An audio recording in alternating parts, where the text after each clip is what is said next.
زما معزز ورونو عزتمندو، نن مونږ تاسو کې راغونډ شوي یو د یو مرحوم محترم خور د جنازې په سلسله کې راغونډ شوي یو. د محترم مرحوم جناب مولانا حسبنا الله صاحب رحمه الله بیبی دا کور والا او د محترم جناب مولانا عبدالباسط صاحب هبت الله صاحب دی والده محترمه ده چې هغې وفات شوي دي او د هغې د جنازې په سلسله کې مونږ تاسو راغونډ شوي یو. جنازه د مسلمان په مسلمان حق دی. رسول الله صلی الله علیه وسلم فرمایي، د بخاری شریف حدیث دی، للمسلم علی المسلم ست، د مسلمان په مسلمان شپږ حقونه دي. وخت کم دی او علما ډېر دي نو ټول درته نشم ویلی، خو دا یو حق پکې دا دی، یتبع جنازته اذا مات، چې کله یو مسلمان وفات شي دی به جنازې پسې ځي او جنازه به کوي. دویم ورونو دا ده چې جنازه کیږي د مړي د جمدي نه، او الله پاک چې دا انسانان پیدا کړي دي د فنا د پاره دي، د بقا د پاره نه. باقی زندگی د آخرت زندگی ده، کاغه د جنت په شکل کې او د خوشحالو په شکل کې ده، او که د دوزخ او د عذابونو په شکل کې ده، بیا نه ختمېدو والا ده. او د دنیا زندگی د فنا د پاره د بقا د پاره نه ده، چې یو انسان دنیا ته راغی دله بانګ ووایي، دی لا نه پوهېږي. بانګ خو هله ویلې کېږي چې سړی مونځ کوي، نه خو دا ماشوم مونځ کوي، نه خو چې دا څوک ورله بانګ وایي دی مونځ کوي، او بانګ وشو مونځ نشته. بیا چې کم وخت کې مري او دا جنازه پې کېږي نو مونځ شته خو بانګ نشته. هلته بانګ هم وشو اقامت هم وشو، دلته مونځ کېږي نه بانګ شته نه اقامت شته، پوره مونځ دی. څنګه چې د عام مونځ د پاکوالي شرط دی لم شرط، څنګه چې عام مونځ د پاکوالي د مکان شرط دی لم شرط، څنګه عام مونځ د ستر د عورت شرط دی لم شرط، څنګه چې عام مونځ کې امامت دی کم هغې کې هم تکبیر تحریمه سلام دی کم. صرف رکوع سجده ته د یو مقصد دپاره الله کټ کړي دي، یا هم هر څه پکې دي. نو بانګ اقامت دلته نشته، او چې پیدا شي دواړه شته. اشارت ورکوي شارع چې ګورې دا انسان به خامخا مري، او د ده د دې ژوند د راتلو د ختمېدو په منځ کې دغه لږه غوندې فاصله ده، کومه فاصله چې د انسان د بانګ او د مانځه په منځ کې وي، دغه لږه غوندې فاصله ده. الله په قرآن شریف کې یو صورت ذکر کړی، تاسو ټولو ته یاد دی، والعصر. الله د مازدیګر عصر مازدیګر ته وایي، عصر زمانې ته وایي. زما د په زمانه قسمي، اوس زمونږ دا طالبان سوال کوي چې عصر زمانې ته وایي، د زمانې خو نور هم ډېر نومونه دي، د عصر یې دلته ولې ذکر کړو؟ د زمانې خو بلا نومونه دي،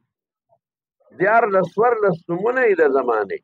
او دلته عصر ذکر کوي. وی دې کې اشارت دی ته دی چې عصر بله معنا مازدیګر دی. نو د انسان دا ژوند دی داسې ګمان وکړي لکه د مازدیګر وخت چې زما زندګي ده، او په ټولو وختونو کې د بخاري حدیث راځي د مازدیګر وخت کم وخت دی. نو ژوند د انسان د فنا دپاره دی، او الله قرآن شریف کې فرمایي، ما کان لنفس ان تموت الا باذن الله کتابا مؤجلا. هر یو نفس ته یو خاص نیټه مقرره ده، او چې هغه خاص وخت راشي نو خامخا به د دې دنیا نه ځي. دقه رنګې دا خور ده یو خاص شپې مې مقرر او د دنیا نه لاړه او ډېره نیکه بنیادمه وه زه ستاسو مخکې ویم ته به ما ته وایې چې ته ترې څه خبرې زما د حج ملګرې وه یو وخت کې مولانا حسبن الله صاحب او دا او زوم او ما سره زما ترور وه دا موږ د حج ملګري وو د دې عبادت هلته ما لیدلی دی د دې خدای ته جړه هلته ما لیدلې ده زما ترور وه چې دې کم خدمت کړی د ما ترور تر مرګه پورې دې ته دعاګانې کړې دي دویمه یو خبره درته مختصر کوم چې الله پاک ورله د هغې نیکۍ بدله م ورکړه خاوندم خدای دې وبخي مولانا صاحب ښه سړی و نیک انسان و بچې م وله مولانا عبدالباسط صاحب خدای عالم ورکړی دی موږ سره یې تعلم نعمانیه کې دوره حدیث کړی دی نور زامن هم الحمدلله صالحان او دینداره دي پلار ته یې وګوره څومره نیک انسان و رونه یې وګوره ټول خاندان اخوا دېخوا دیندار او صالحان په خپل هم صالحه الله وله څه اجر د هغې ورکړه الله وله د جمعې شپه ورکړه او بیا د محرم په میاشت کې اشهر حرم کې ړومبې میاشت د محرم ده د عزت او د برکت میاشت ده او جمعه خدای ورکړه او رسول الله صلی الله علیه وسلم فرمایي یو مسلمان ما من مسلم يموت يوم الجمعة او ليلة الجمعة الا وقي فتنة القبر یو مسلمان د جمعې پر ورځ یا د جمعې په شپه وفات شي د قبر د فتنې نه به خدای پاک وساتي یوازې د قبر عذاب نه دی رونو ګورئ دلته رسول الله مبارک فتنه ذکر کړه د فتنې ډېرې معنی دي یو معنی عذاب دی دویمه معنی ازمایش دی قرآن شریف کې د موسی علیه السلام په حق الله وایي وفتناک فتونا نو دا معنا خو نه ده چې تا له خدای عذابونه درکړل نه تا باندې الله ازمایشونه وکړل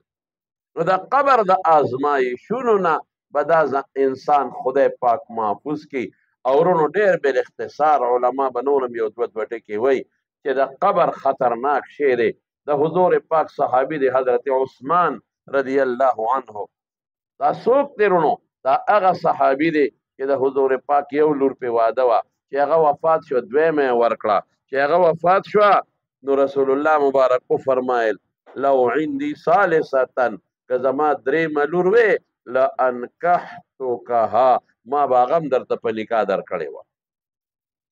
او یو ځل نه بار بار رسول الله مبارک د جنت زیری ورکړی دی یو ځل د احد په غر باندې حضور پاک ولاړو نو دا احد دا غر وجړقېده نو رسول الله مبارک دا خپه وله داسې روبروله اسکن احد غلی شه احده انما علیک نبی یو در باندې پیغمبر ولاړ دی و صدیق یو ابوبکر صدیق ولاړ دی و شهیدان او دوه در باندې جمدي شهیدان ولاړ دی یو عمر او یو حضرت عثمان او په یو موقع کې حضور پاک ډډه والې وه ابوبکر صدیق راغی همغسې ډډه والې وه حضرت عمر راغی همغسې ډډه والې وه رضی الله عنهما دې کې حضرت عثمان رضی الله عنه راغی نو رسول الله مبارک سم نیغ کېناست او دا لاندې د پنډۍ ښکاره وه هغې زر په څادر باندې پټه کړه عمر صاحب لږ جذباتي مزاج والو ورته وی الله رسول ابوبکر راغی څه توجه دې ورنه کړه عمر را زرالم څه توجه دې را نه کړه او چې عثمان راغی نو صاحب دومره توجه م وله ورکړه چې نیغ کېناستې او لاندې خپې م پټې کړې حضرت حضور پاک محمد مصطفی صلی الله علیه وسلم ورته فرمایل یو ځای کې د اسمان د فرشتو ذکر دی بل ځای مطلق او دا طالبانو مطلق په مقید حمل کېږي نو مقید نو څه وی ای عمره هغه چا نه حیا ولې ونه کم چې د اسمان فرشتې ته حیا کوي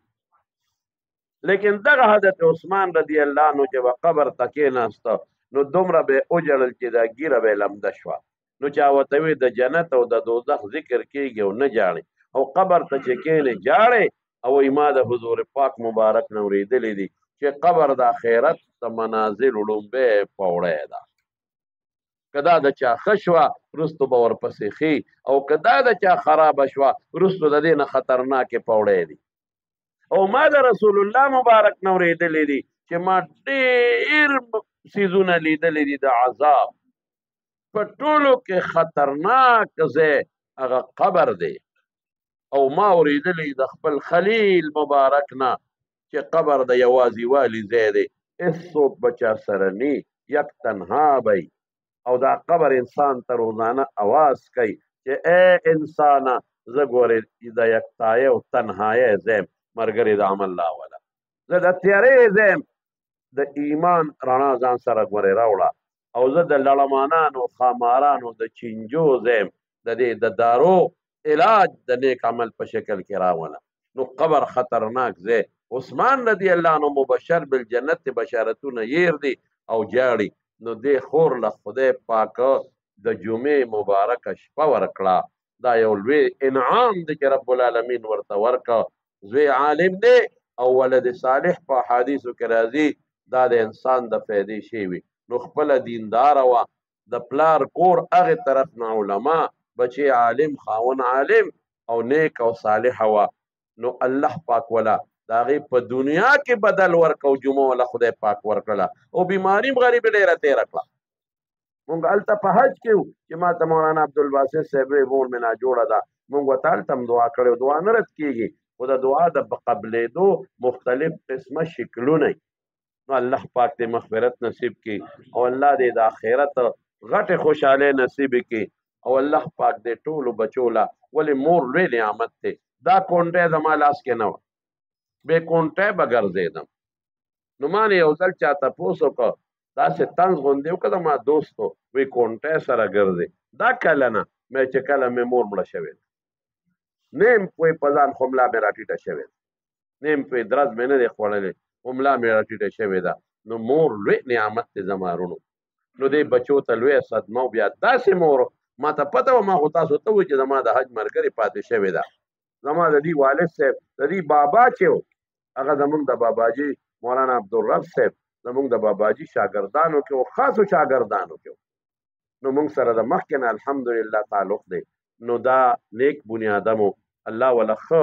اجر د مرګ په شکل کې ورکو. مونږ به د الله نه سوال کوو چې الله پاک ټولو بچو له او ټولو وارثانو له صبر ورکړي، د نورو غمونو نه خدای وساتي او روح الله د صحابیاتو او د نیکانو بیبیانو د روحونو سره ملګري کړي.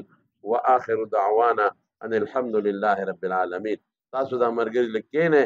علما نور هم شته، داسې لږ لږ یو پوټې پوټې بیان به وکړي، نو ستاسو به هم ثواب وشي او د هغې به هم ثواب وشي.